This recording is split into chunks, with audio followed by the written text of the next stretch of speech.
The Training 1-to-1 podcast is proudly sponsored by Financial Planning Matters.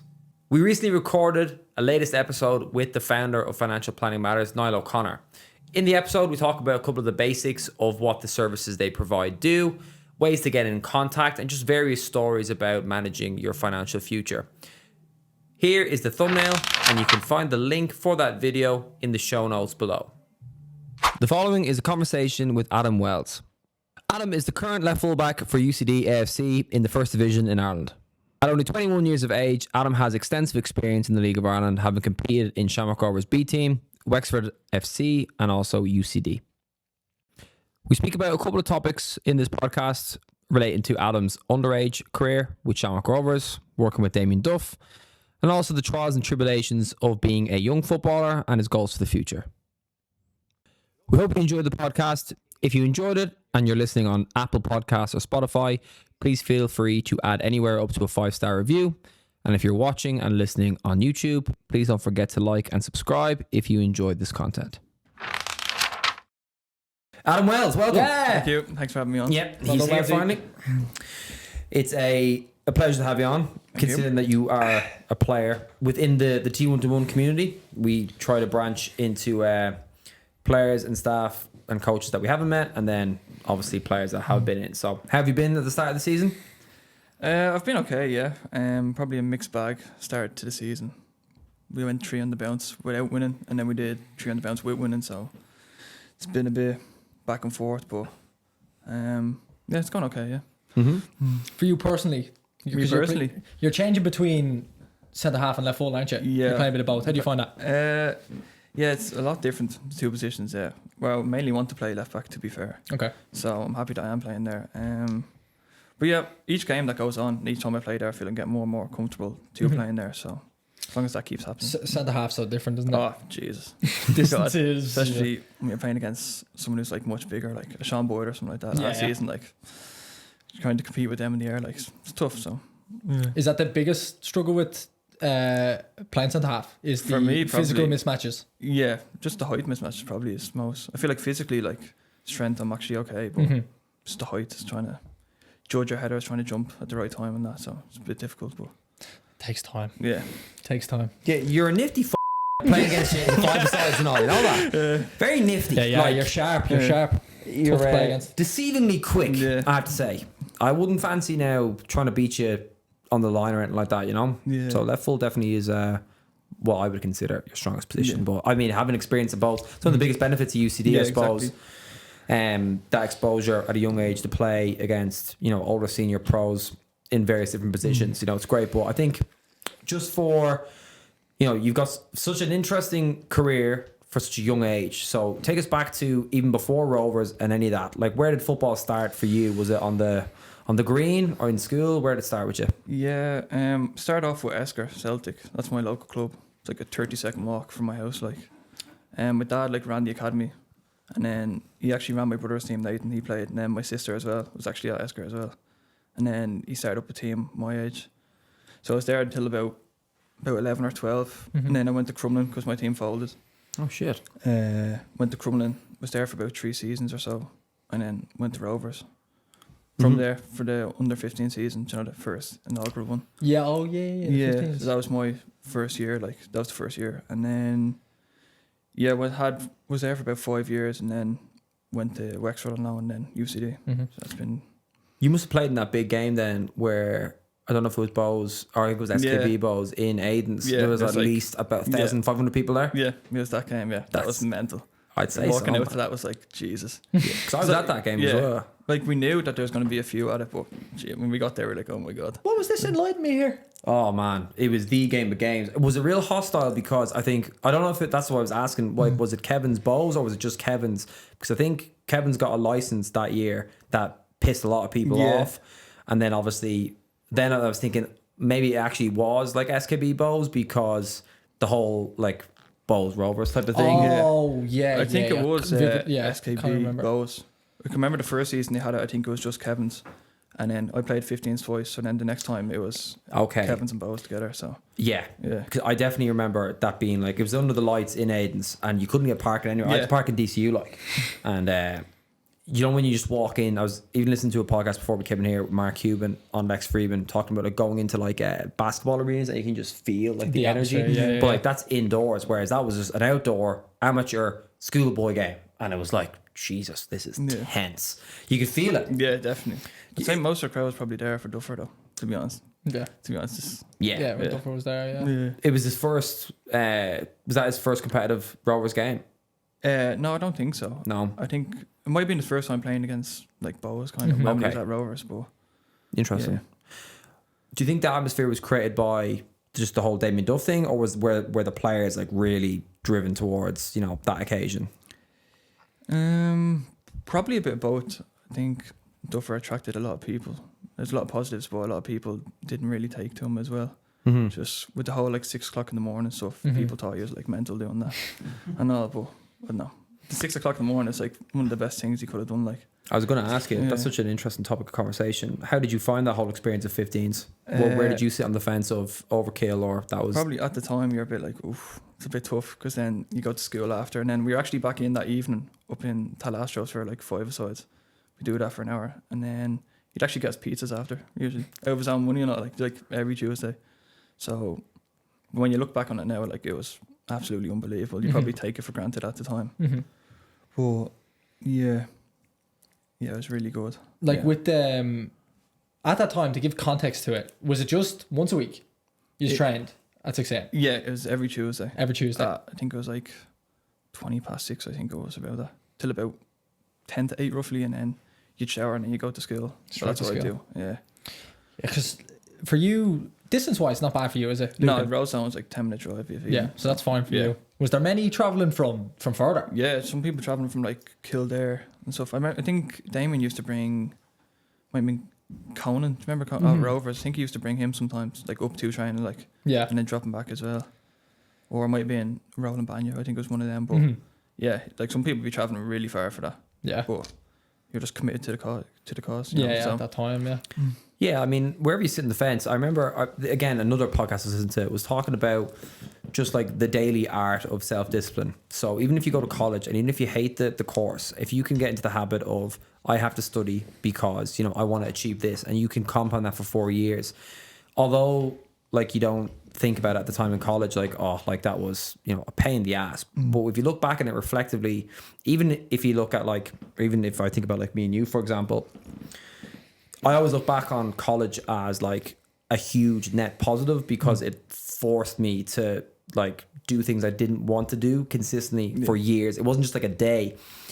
And that's a very tough thing to do as like a young player. Like, you know, a 6:20 session means you got to be there at 6 minimum, which means you're up at probably, you know, 5:10. You need to eat. And then even as a kid, geez, getting up early is a nightmare. So I think like you're probably only seeing the benefits of that now. I'd say like as an early 21-year-old now, I'd say just that discipline aspect. Yeah, definitely. Like even when you look back on it, like even when you look at England, like the amount of hours they get and how like their school is like structured around like their training, so they can be in the morning and they can catch up on school. Like obviously here it's not like that, so you have to try and get as many contact hours as you can in as possible. You gotta like figure out somewhere to get the hours, don't you? Like that's what people giving out about it, like didn't realise like how far behind Ireland is compared to like the other countries and all. So yeah, it was quite innovative at the time. Yeah, considering like it's hard to get buy-in though. I would wonder if someone were to do that again now, like a couple of years on, how people would take to it. Yeah. I'd be curious. I'd like to think. I would like to think it would be positive surely. response in terms of contact hours. Definitely now that almost we've been like exposed as like a nation recently, especially with senior results or whatever, that the whole cry. Even Duffer was talking about it yesterday, I think after their game, that the senior team won't change until the academy structure changes. Definitely. So it's interesting, like the more contact hours the better. Like when you were training at that time, so you obviously had that session, then you trained in the evening. Total hours, not even just actually on pitch training, but in the environment. How often were you there? And this was at 15s, wasn't it? Yeah, 15s. So how often were you there? So it'd be, I think Mondays it would be like 5:30 till 8. You do like a gym session before we trained. Obviously, at Tuesday the double session. Wednesday would be 5:30 till 8. And then we'd have Thursday off. We train Friday as well, and then we'd play the match on Saturday. It's nearly full time. Yeah, Nearly full time at that age group. And the crop of players you had were excellent as well. Yeah. Who was in that squad? Was Cindy there at that Cindy age? there. Cindy was there Evan at that age? Caffrey was there. Mhm. Conan. Yeah, Sammy Clark was there as well. Yeah, it was a really good team, to be fair. Yeah, there's and again, probably the compound. A lot of them are playing senior football now, Yeah. or playing even like over in the UK or whatever. It's no surprise that stuff compounds, doesn't Yeah, it? Like over 100%. time, regardless of whether football is something that you end up pursuing, like you and some of the other lads have pursued football, but regardless of that, like you were saying, with discipline stuff, that from such a young age, with a positive influence can shape like your day-to-day lifestyle, how you live, how you function. So it's just really interesting, very intriguing. Have you noticed it creep into your balancing of like being a full-time student and also playing ball as well? Probably struggle a bit with that at times, to be fair, because college and then there's football, and then you're trying to work a bit to earn money, and then like I'm doing coaching as well on the side, just with Mount Marion, and then also you have family you want to see, have girlfriends you want to see, that friends, all trying to balance the whole lot. So sometimes it can be a challenge, but it's about just using your time effectively. Yeah. That's it.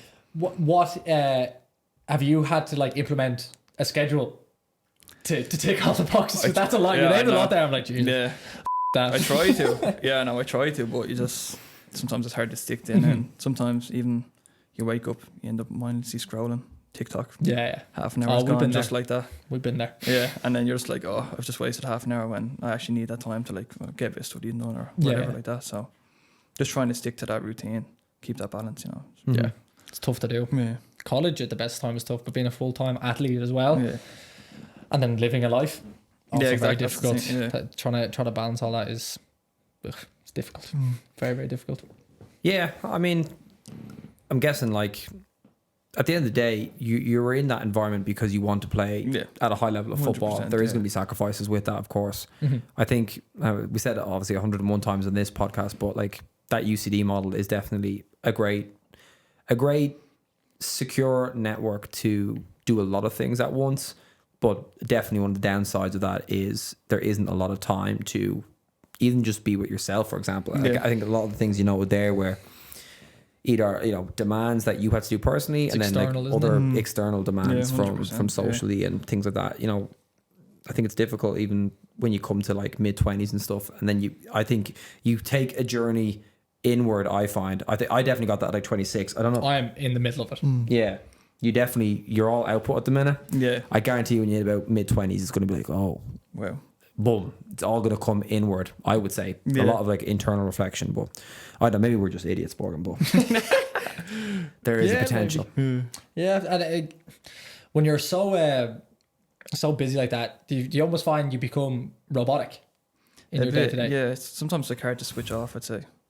Just kind of just chill out. So I'm trying to do that more often. I'm trying to pick up reading a bit. Just reading, trying to switch off. But hasn't been going too well. I'm trying anyway. But Well, what's the book of choice? Or are you reading a physical book? yeah, physical book. Physical book. It's actually one of them self-help books. That's good. I found it at my house back in Lucan, so I just said I'd pick it up, give it a shot. So Nice. I haven't read it in about 3 weeks now.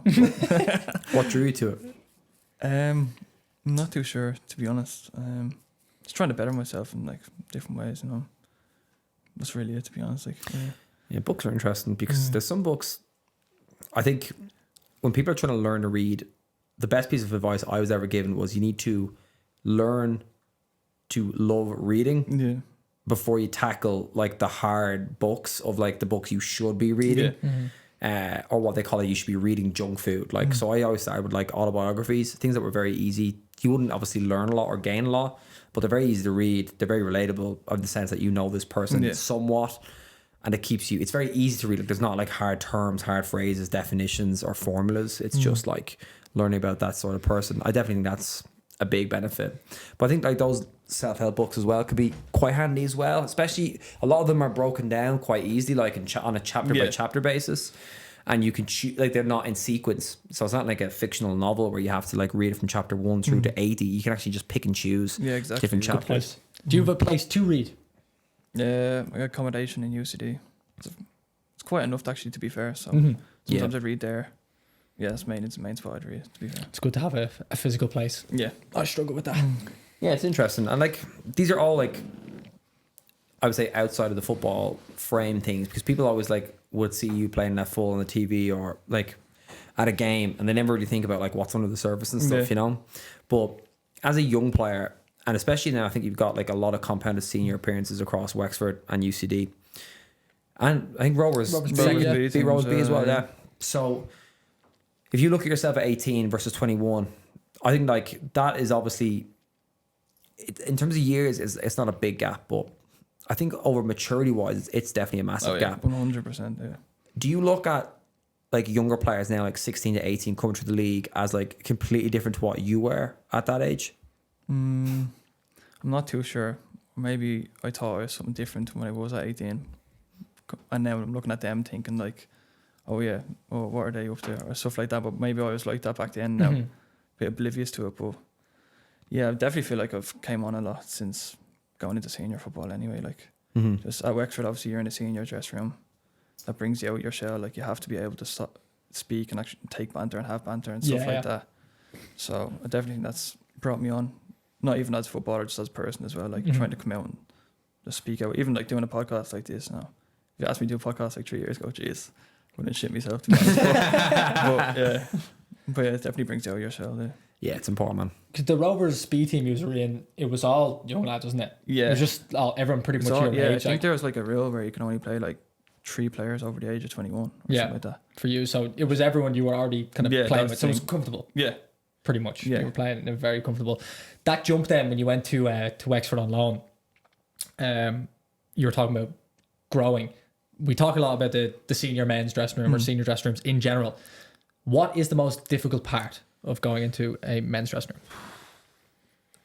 Probably like speaking your opinion, I'd say, to be honest. Like, yeah, actually, let's say if someone, like calling someone out if they're not playing well or stuff like that. Because obviously you want to hold everyone to like a high standard and that, but and I just feel a bit like shy, a bit like keep it to yourself. Like if I say something to him, he's going to be nailing me, be like, oh, what do you know? You're 18, stuff like that. So that's probably the hardest thing that I found anyway. But as you get on, you get more comfortable with them. Obviously, you can start to let them know and keep the standards high and stuff like that. Were you quiet, or are you quiet still in dressing room?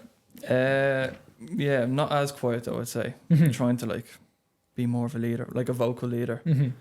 I feel like I try to lead with like performance and like how I like display myself and that, but trying to actually like vocalize that, probably one of the things I could work on most, to be honest. But it has got better anyway since like moving into senior football and that. So yeah, just keep working at that.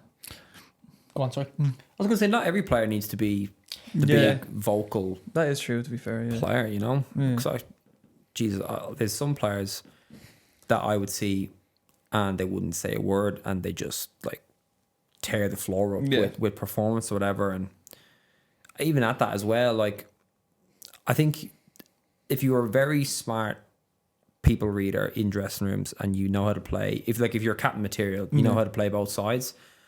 I just feel some people just need to focus on performance for their own selves, and that's the value that they bring to teams. That's a very difficult thing though for players to understand, I find. And I think that comes from this own wanting to be accepted. Like other players would see like weakness in somebody else. They like to attack that person because it obviously shields them from what they're actually feeling or anything along those lines, which I always find interesting. But I think real leaders understand like there is a role for people who are just on a personality scale, just a little bit quieter or just more introverted. Yeah. But I think as long as you said earlier there, like about senior players, as long as they're playing to what is the team standard and they are, obviously trying to maximize that out, then I think that's obviously all you can really ask for in some players, definitely. Isn't it? Like even when at UCD, the reason I'm trying to be more vocal, obviously the team is so young. I probably am like one of the most experienced on the team. So obviously trying to like use what experience I have to try and like vocalize that and like teach them, not teach them, but like just give advice here and there, like from my past experience and that.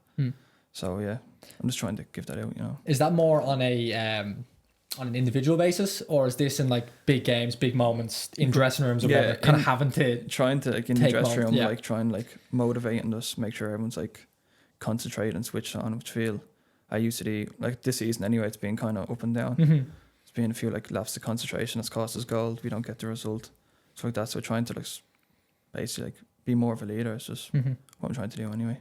Do you sense, obviously you're saying, because you do probably have, with such a young dressing room, a lot of experience compared to, you're still so young yourself.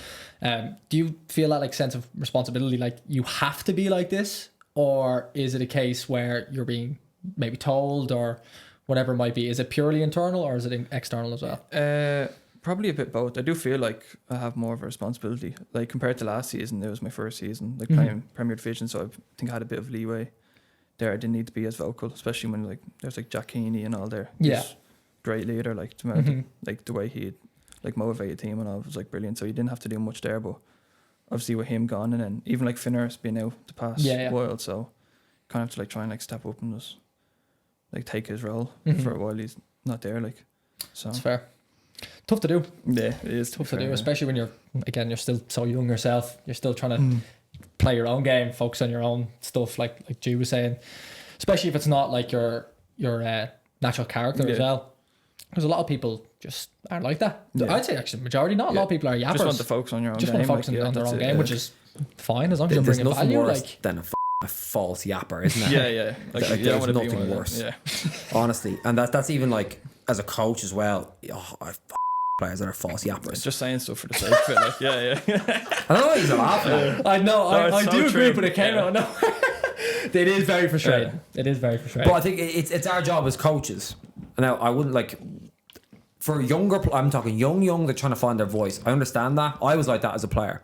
But I'm talking about senior men, and you kind of just want to put your hand around and just go, "Hey, are you okay? Like, like what's going on? Like, there has to be something on the cracks. You know what I mean? Yeah, they do say loudest is the most insecure and all that stuff. Yeah, but it's generally pretty true. But the reason why I say that is because what do you like in a captain? Like you can smell blood a mile away, I'd say, in the sense that if somebody's being false, trying to be too whatever, like you can smell it a mile away if that's not their 100%. Personality. So what do you like in a captain? Like even with Finner, just when he talks, like everyone's just dead silent, just listening to him.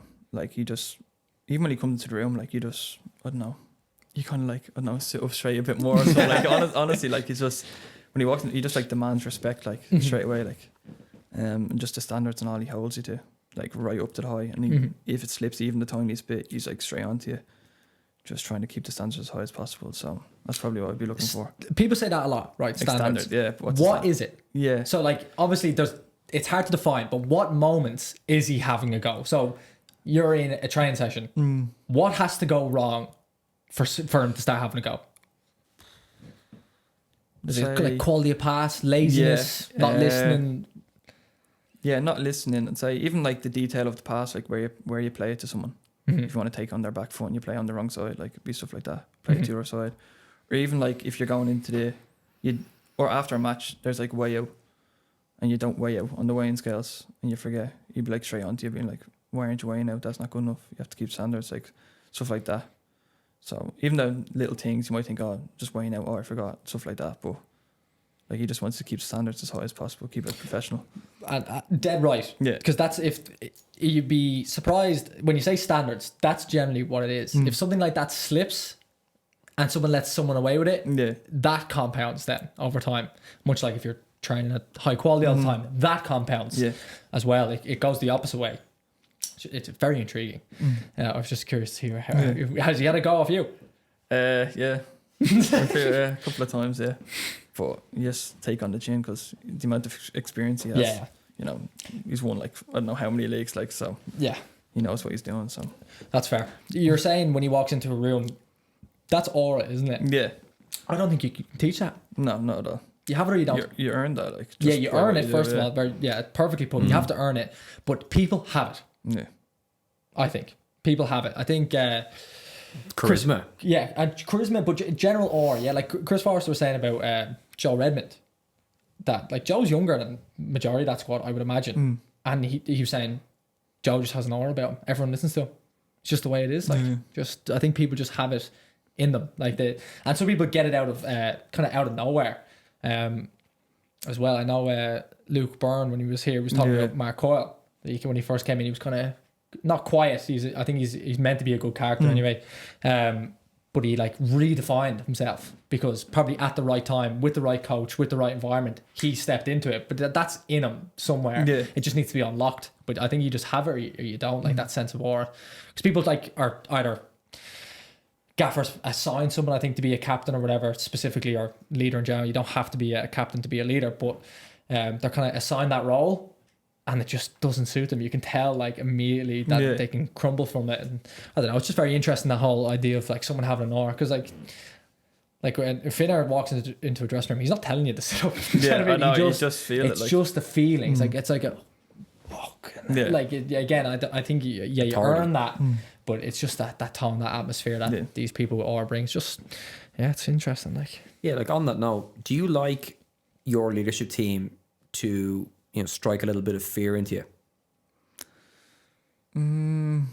That edge. Maybe. I don't think. No. No. Not a bit of fear. No.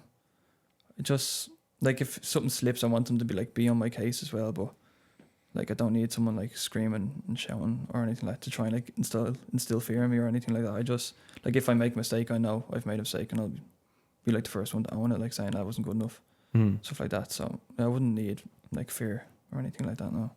Yeah, 'cause I think fear is the killer of performance. Yeah.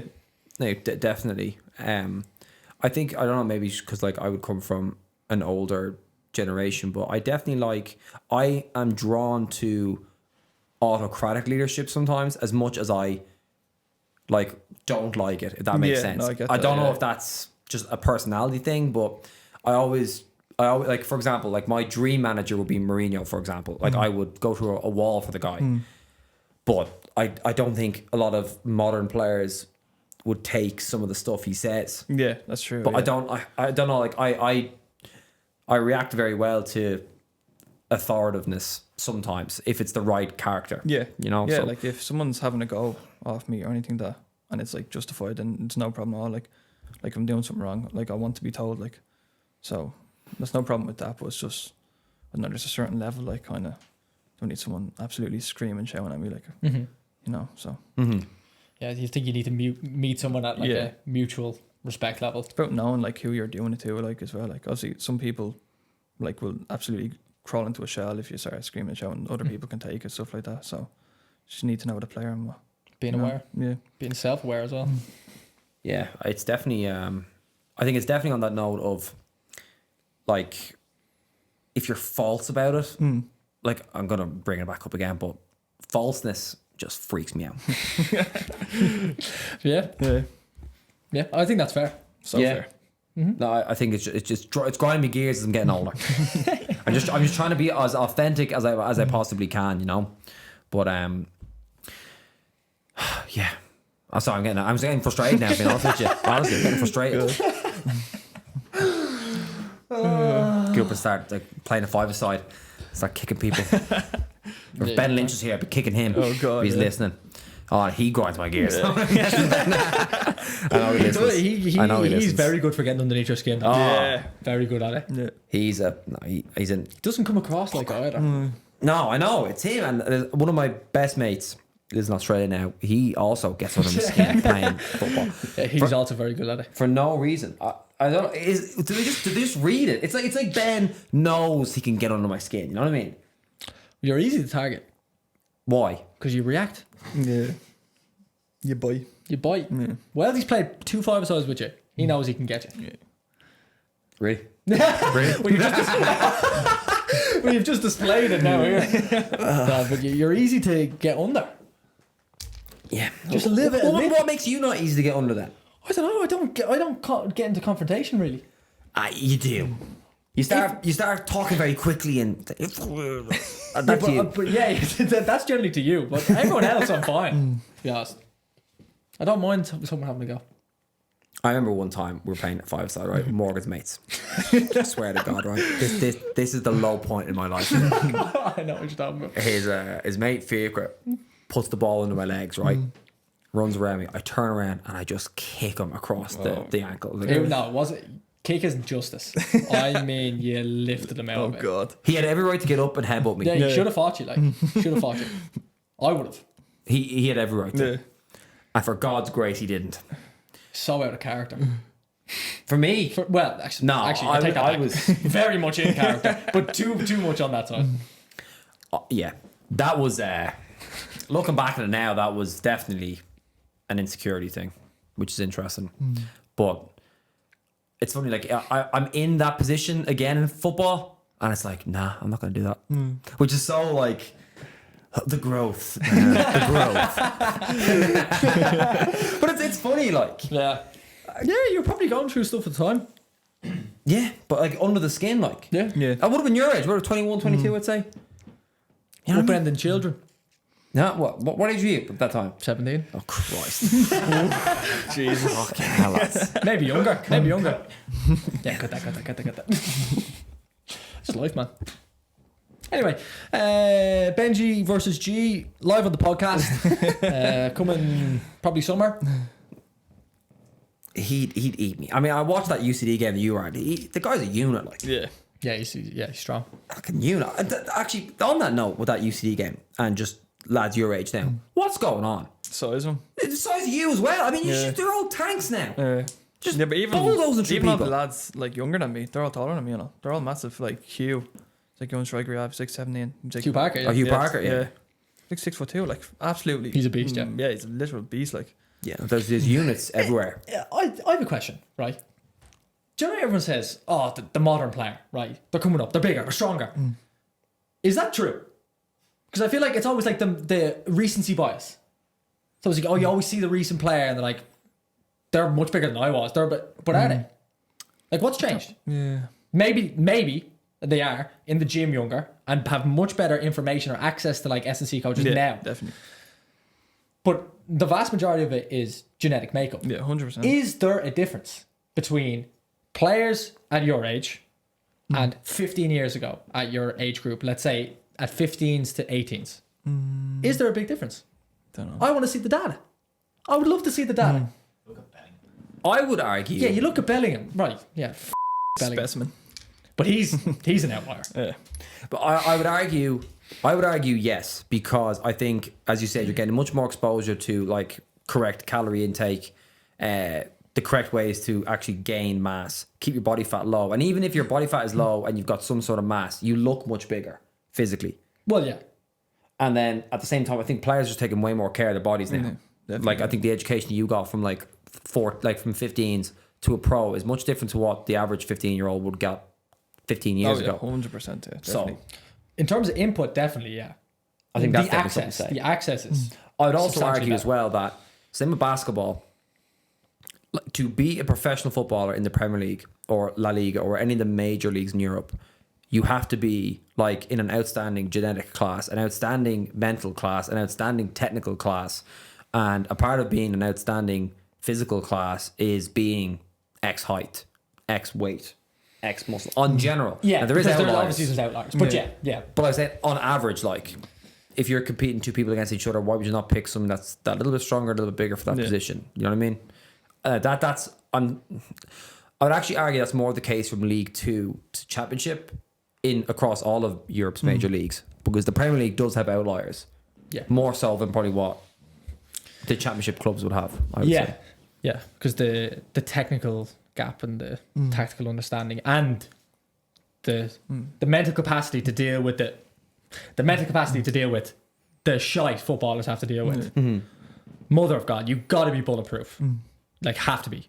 If you were thrown into an environment now outside of Ireland, doesn't matter where, UK is probably the first option, but anywhere, how do you think you would fare right now? It would actually depend, probably, how much I could go home, to be honest. No, I think it'll actually be okay. Maybe even like up until like a year and a half ago, I'd probably been like, oh, I don't think I would want to, but Yeah. that is the aim anyway. Like, I think I'd be more than okay to be over there. So, What do you think you'd struggle most with? You mentioned their family. yeah, Just just family, being away? just missing home. Yeah, even like routine, having stuff to do, like, I'd have to find, like, obviously you're just training all day, but once that's finished, like, I need to find something else to keep me occupied now. Like, I don't think people consider that, do they? When you Yeah. go from here, for example, let's say you finish college in UCD, you go away, hopefully, if things go well. You go from such a hectic routine to a much higher pressure environment, but with a lot less to do. yeah, in terms of you're going to train full time, but you've got so much spare Oh time. no, that's the thing. Yeah. And that is the struggle. Yeah. And that's what I'm talking about when I'm talking about dealing with the pressures. You're on TV all the time. Much more on the line in terms of financials. Clubs are bigger. Everything's bigger. Crowds are bigger. Contracts are bigger. Yeah. Responsibilities bigger. And then taking all the other factors away from your family, away from relationships, dealing with a new routine, and you've got to perform. You've no choice. That's so hard. Like, It's terrifying. Yeah, people no, don't consider yeah. that. Like I know, that yeah. is such a difficult thing to deal with, and that's why there is Jude Bellingham's and your average football. Yeah. They can just deal with it. Imagine going from Birmingham To Dortmund, like yeah. to Dortmund That is- and Dortmund to Real, and he's still what, like 14? Like, oh Hey. my god! He's few months younger than me anyway. Like, come on! Yeah. Like, actually it's mental, scary. yeah. Like, genuinely, it's absolutely terrifying. The ability to do He that. doesn't get the credit he deserves. No, like, for, like whatever being a good footballer and all, but I mean the credit mentally and for personality reasons, and To go to Real, like, he's like a 6-year-old personality, like in terms of the maturity Yeah.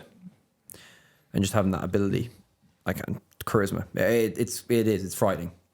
But like, is the ultimate goal to play in the UK, or is it just to move on into a full-time professional environment outside of college? Not even UK, just full time professional. But Anywhere, yeah. I want to be one of the highest leagues possible. Like yeah, but I'm not in a rush to go there either. Like just want to earn my way there, get the experience behind me in that. So It's fair. When you're playing every week, you're doing the right thing, aren't you? When you're looking after yourself to a degree. There's nothing really more you could do.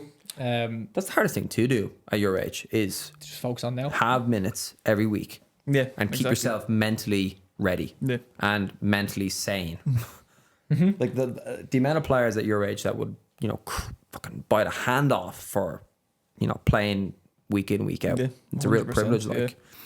and it's definitely, there's so much like of a cocktail of things. But have you talked to anybody, like even Finner or even like Duff, for example? I'm guessing obviously he was able to give you some insight into his upcomings. Have you had any conversations with people about like what is the cocktail that actually gets people to that level? I wouldn't have talked to anyone specifically, but Duffer would be giving out just pieces of advice, just always saying like, you need to do more, you need to do more. Like even when we were at Rovers training all that much, you'd be like, this isn't enough, it's nowhere near enough. You're already like X amount of hours behind already. So you need to just keep catching up, keep doing stuff by yourself, stuff like that. So that is one of the things you have to try to do, you know. He's very authentic, isn't he? Yeah, well, God. At the time, I remember like even I'd be having like 3 showers a day, like one before school and then before training I'd have like a freezing cold shower. So I'm like awake, like I'm in the car, I'd be like quiet, just concentrating for training, like because you're going up. He actually instilled that bit of fear, not even fear, but like just you knew like you wanted to impress him, you wanted to do well, just with everything he achieves. So the respect that like everyone had for him like was unbelievable. Like everyone would have like ran through a wall easily from like in the dressing room and all, like playing Foggy Dew before the game. Like we thought we were like the lads, like honestly we thought we were unreal, like. But yeah, that was just like the camaraderie we had because of him, like, and what like he instilled in us. Now it was just unbelievable. So you'd be in the car, not saying a word, just focused on Just- the next hour. Just next me hour and and my a half. mum driving up, she'd be trying to have conversation with me. I'd just be like, yeah, no, okay, just one word. I'm just trying to, tune in for training. So Is that healthy? Good question. yeah, it's a good point actually. I'm not too sure. How did you find it? I found it good because I train well, so I'd be happy enough with that. Like, Yeah. but then once you go home, like I could just be normal again. Like I don't know. It's good to be all in though, isn't Yeah, it? 100%. Like you need it to anyway. If you go, I feel like if you went up even just slightly unprepared, like just the tempo you wanted you to play at and all, just was so high that if you weren't mentally tuned in and switched on, like you'd just be messing up his possessions all the time. You'd just be getting frustrated. So just want to make sure. I think though, for the environment he's trying to create, I think it makes sense. Like if you want to play top level, they are the standards that you're going to be held to. So if you can 100%. get used to it at that age, and again, it might not suit you. Obviously, you said you Yeah. felt comfortable enough in it, but if it didn't suit you, probably not going to suit you in a career of Yeah. professional football. Simple as that. That's fine. Nothing Uh, wrong with yeah. that. Absolutely nothing wrong Yeah. with that. You would know probably pretty early then though of this is not for me. Yeah. It is a major shock at the start. Like, Mm-hmm. I remember, like the first season at 15, so it was like a half season, and I went to the Galway Cup. We went to the Galway Cup with Rovers, and I just signed. And I remember actually I slept in for one of the matches, and just I slept in. It's not slept in for the match. I slept in for like the bus. Yeah. Right, leaving. okay. And I remember. Time were you up Yeah, at? sorry. I remember he was, and then I heard like banging on my door. Bang, yeah. Oh, And one man, we're all staying in a house, like 4 lads. No one came to get me. Just so poor from them. But yeah, banging on my door. I remember opening the door, and like he was there, just like, I don't even think he said anything. He was just looking at me like, "What are you doing?" Like, oh God, that was probably the scariest one of my life. I'm just like, That is terrifying. God, I can That's feel it. I ended I up can feel getting it. dropped for that game anyway, which is so fair to be Fair fair. enough, yeah. But even the straight away, you just knew the standards. Like you're going from like DDSL Crumlin to that. Just the step up was huge, but you reap the rewards anyway. So Yeah. I see no problem with going all in. yeah, You know, and especially because football's such a high stake career, there is a way more. It's, do you know, people say like you got to live like a balanced life. I don't think there's any such thing as a balanced life in professional top level No. sport. Yeah, top level. I think you have to get Absolutely no used to. I'm all for the narrative of work-life balance. I think it's a different conversation when you're talking about performance-based endeavors. I would say personally, I think you have to be all in Yeah, because 100%. there's so many people that want it. I think you just have to be all in, and then you're probably going to crash and burn at like some points, and you're going to have to pick up the pieces.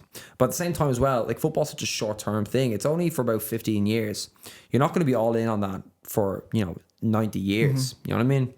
One thing I always found interesting though is that if you ask anybody, even when they're at the pinnacle, even with that Bobby Robson interview that Gary showed me a couple of days ago, if people always have regrets, it's always like not spending enough time with family when it really counted and things like that. And I think like if you want to really get to that level, then you're going to have to be all in. So Yeah, 100%. it's interesting at that younger age that you felt that was the right thing to do, to be all in, even in the car, having cold showers to wake up and get at it again.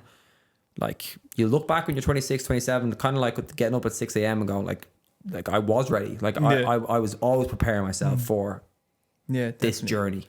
Yeah, just even like when you're younger, you're probably like you're missing out on like parties or going out with your mates, and then you actually end up drifting from them when you're getting older. But like, it's the price you have to pay. Like if you want to keep moving forward.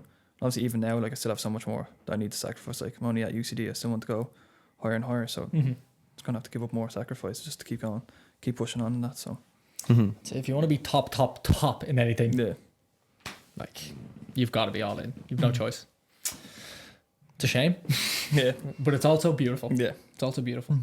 If you can get to that end goal, because some people dedicate their whole life to something and it just doesn't work. Yeah, 100%. It doesn't work. And sometimes that's due to self-awareness now, mind you. But that's just the price you got to pay.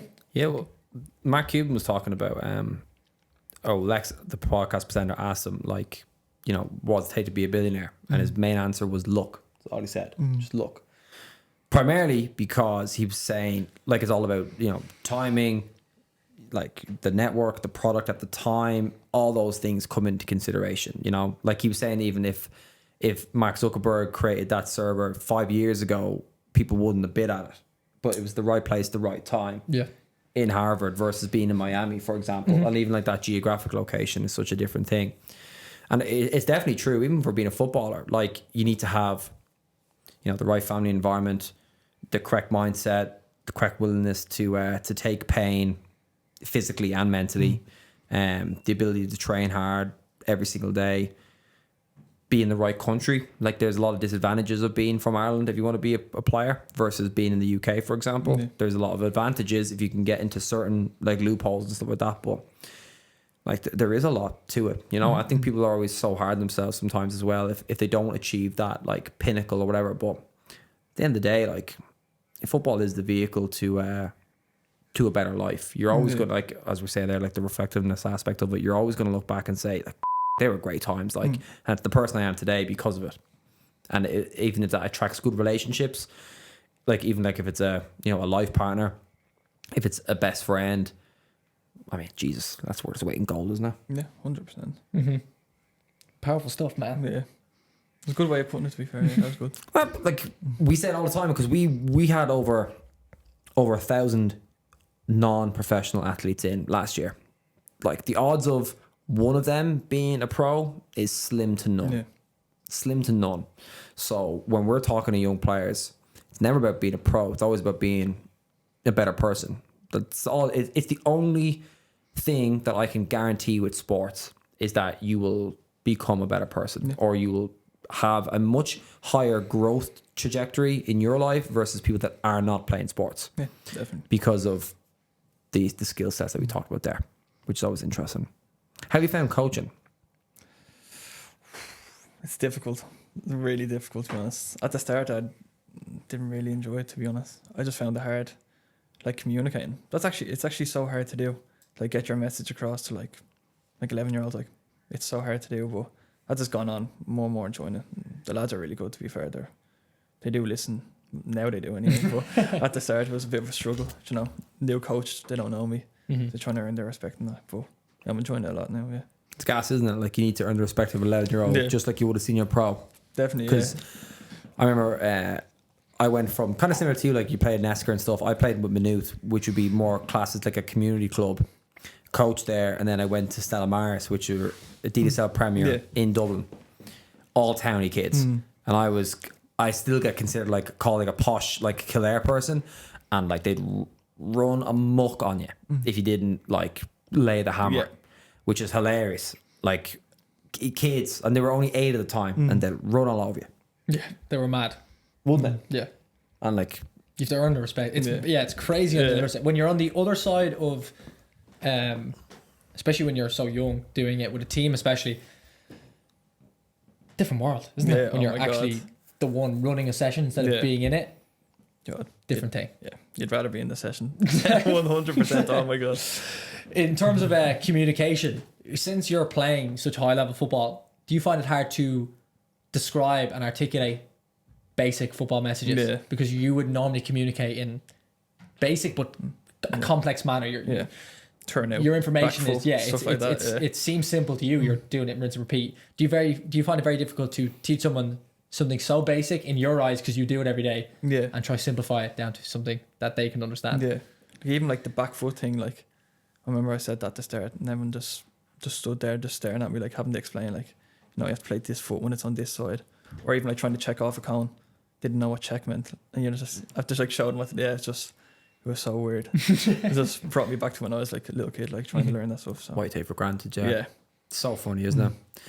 Do you have more respect for your coaches? Oh god, yeah. Do you? Shit, yeah, it's so hard. Which is so funny because all you see is like your staff now, for where they are now. Yeah. You don't see the 20 years of compounding coaching that they've done to get to that point. Yeah. And they might be just as nervous working with you now as they were at the start because it might be like their step up, or it might be.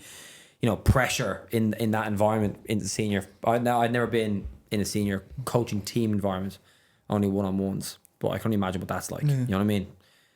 Even the pressures of that, of trying to like put on a good session every single week, keep those high standards, coach, teach people, manage their expectations. If someone's not playing, how do you get them to perform in the session?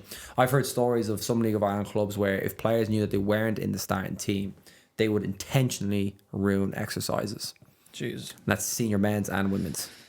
God. So imagine how that is for a coach. Yeah. Talking about like communication. You'll be driving up the wall, wouldn't you? Getting hell. Selfish. It's a selfish game. Yeah. Freaks me. Everything you described so far in this podcast perfectly summarizes why football's a selfish game. What do you mean? You can only focus on yourself.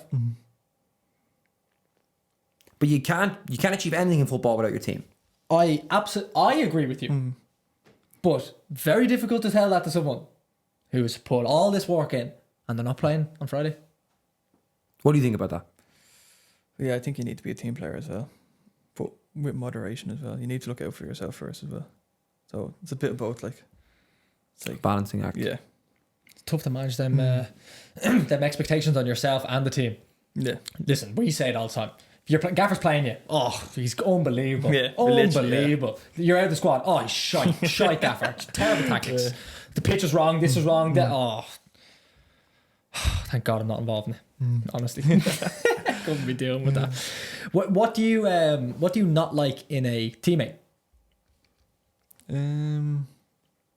Complacency, but not even like I don't mind if someone's like arrogant and that's like their persona or whatever, like a tricky winger and they're like arrogant, like that's good, but it's got to be to a certain level, like not walking around like you're the cheese or whatever, like thinking you're the big dog or something like that. Like you can't be doing that. Unless you're bagging 20 a year. Yeah, unless you're like your end product's good and you're like doing well. But yeah, that would probably be my main thing, to be honest. Like, or anyone that's like a Charlie. You know, Charlie just thinks they're legal, or on the Instagram posting 24/7. Like, just not the biggest fan of that. But everyone's their own person, you know. So it's gonna happen though, isn't it? Like, as long as they're playing well, every single dressing room you're gonna be in from now on. There's about 7 of them. Yeah, I know. Guaranteed. They're everywhere. So how do you find dealing with people like that? Because on the pitch it can be very frustrating, but off the pitch, do you still have the same like you kind of like frustrated with them, or is it when you're off the pitch it's separated? Yeah, when it's off the pitch it's grand. I don't really hold anything against anyone, but as long as they're like working hard and just trying their best, that's all that really matters to me. Like, as long as they're doing that, I don't really see a problem with whatever they do. Like, you know. Yeah. Arrogance is vital, to be quite honest, especially for attacking players. Do you find it hard to form good relationships with attacking players as a very solid, consistent, like defensive player? No, I wouldn't. No, to be honest, I think it's okay. Just whatever they need to do to get themselves to play well, so we can win and they can score goals, whatever. That's no problem with me as long as we win. We do well. It's fair enough. What happens when you don't win? Yeah, then you're a bit like, oh, you know, you're a bit at them down, but it's a bit of you can go either way. Like, you can't just be like, oh, what are you doing? Like when, like last week, they're playing well. Like, you know, you have to take the good with the bad as well. Like, you know, can't be too harsh, or you can't be too like pleasant with them either. Like, you know, football, huh? Yeah. The egos. I didn't last a week in a senior dressing room because of the frustration I had towards personalities. I couldn't do it. I couldn't do it. I'm not saying I'm a Greek god or anything or a stoic man. What I'm saying is back to the falseness aspect and the fucking lad humour. The shite lad humour. I think you have to live with that in a football dressing room. But that's what I'm saying. That's what I'm getting to, Morgan. That's what I'm getting to. Another skill point of a footballer that nobody talks about. You have to be so tolerant of people's bullshit and false Willie personalities. spoke about it on the podcast. Yeah, he did. Saying it's dealing with the banter. Like the banter, the football banter. Everyone says but in the senior dressing room, it's just all banter. Like it's all silly, stupid stuff. Yeah. Like I personally as well, that would frustrate the life out of me. You couldn't pay me enough to go back into that environment. But it's just one of the sacrifices, isn't it? Yeah, some people 100%. love it. Some people are made for it, by the way. There's some people that just it is. You probably do need a little bit of it as well, because I don't know. Sometimes you can build a bit of camaraderie. With 100%. It makes sense. Yeah, it makes sense. But for some people, especially, like I can see it with a lot of introverted players that like we work with. To be honest, the majority of players we work with, I would say, are actually quite extroverted. But there's 1 or 2 that are very introverted, and I just really wonder how they get on in the dressing room. Really curious, like how they cope. Because listen, performing at the highest level is anxiety ridden at the best of times. But what could be even more difficult for people with those personalities is just being present in the dressing room. Playing the game is probably easy to them. Yeah, like that's generally how it is. They're generally outcome driven. It's actually like I just want to go play. Yeah. It's everything else. Are you willing to deal with that shite? Get on a bus for 4 hours. Yeah, like are you willing to do that? If you want to perform at the highest level, play at the highest level you possibly can, then the answer has to be yes. Yeah. Again, people just don't want to do it. Don't want to sacrifice. This podcast should be called "Why Not to Be a Footballer."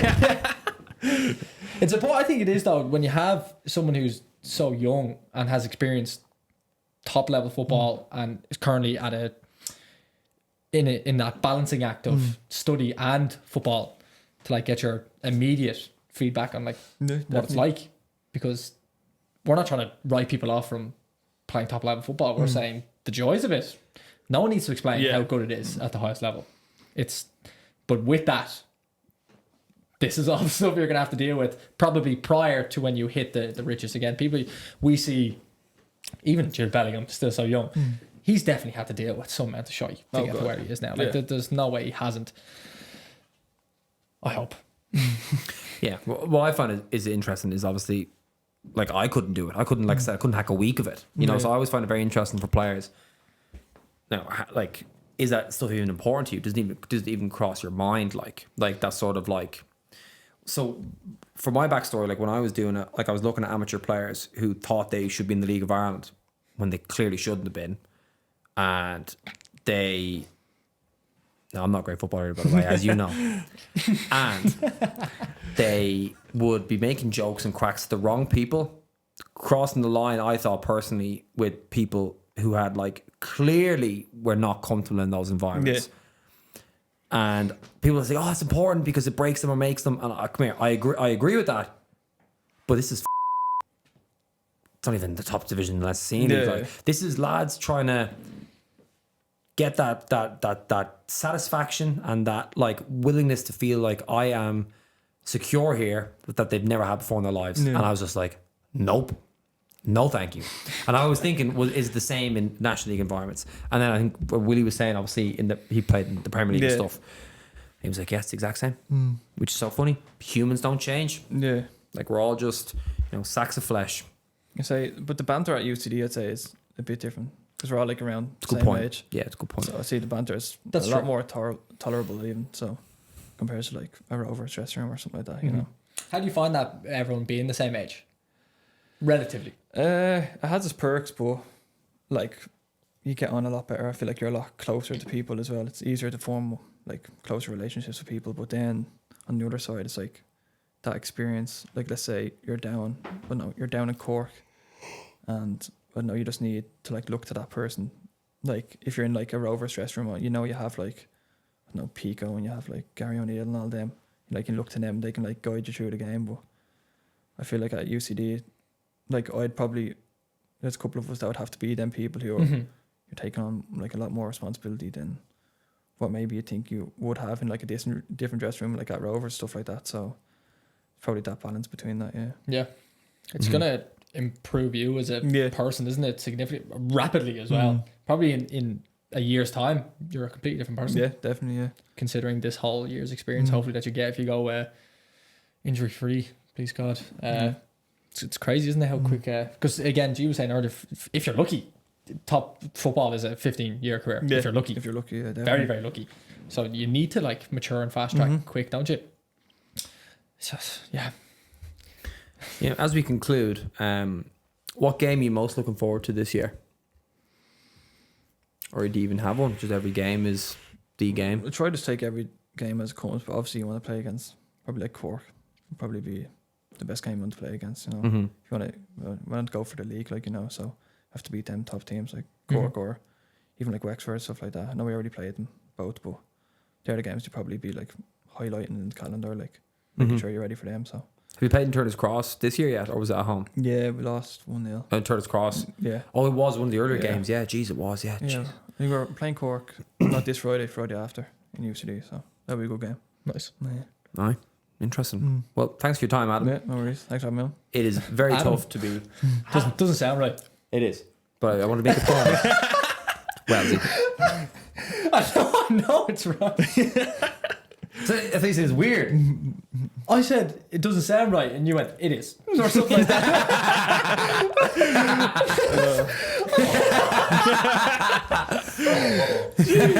you have lost the plot. I meant it does sound. I never call you Adam, but it's formal. You know what I mean? We're concluding. You got to be formal.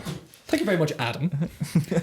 Honestly, 21 with that experience and having to deal with all those various things that we talked about and that compounding effect, it'll be very interesting. Obviously, you're doing great now. It'll be very interesting to see where you are in your mid-20s and 30s. And thank you very much for coming on. No worries. Thank you.